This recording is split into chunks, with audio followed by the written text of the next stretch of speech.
இப்போது மருத்துவத்தையே வந்து முதல்ல வந்து நம்ம இன்றைக்கி இருக்க நம்ம ஹாஸ்பிட்டல் போகிறோம். அன்னைக்கு யார் எங்கே போனாங்க? ஒரு மூலிகை கசக்கி தேய்ச்சிட்டு போவோம். அவனோட பிரச்சனை தான். ஒரு மூலிகை எடுத்து கொடுப்பாரு, சிதறு கொடுப்பாங்க. அவங்களுக்கு உண்டான பிரச்சனையை தீர்வாகும். இப்படி எல்லாத்துக்குமா இன்றைக்கும் இருக்கிற இந்த சித்த வைத்தியங்கிறது மிகப்பெரிய இப்போ இந்த கொரோனா வந்த போது கூட எல்லாராலையும் முடியாத ஒரு விஷயத்த இந்த சித்த வைத்தியம் தானே இங்கே தமிழ்நாட்டில் பெருசாக கை கொடுத்து காப்பாற்றிட்டு இருந்துச்சு. சயின்ஸுங்கிறது இங்கே நம்ம சித்த மருத்துவத்தை போட்டு அடியோட மேலே எந்திரிக்க விடாமல் அதை பண்ணிட்டாங்க. அவங்களுக்கு நிறைய கட்டுப்பாடுகள் போட்டு, ஏன்னா அவங்களோட இந்த மாதிரியான வளர்ச்சி, அவங்கள கார்பரேட் வளர்ச்சி தானே இங்கே முக்கியமாக இருக்குது. அதனால் அப்படி பண்ணிட்டாங்க.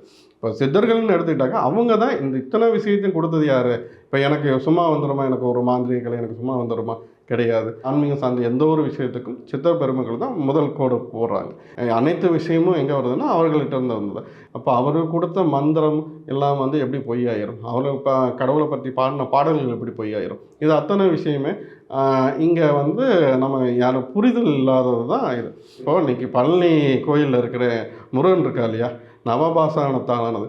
அந்த நவபாசானங்கிறது என்றைக்குமே வித்தை சயின்ஸே இல்லாத காலத்தில் நம்ம எத்தனை விஷயத்தை சொல்லியிருக்காங்க.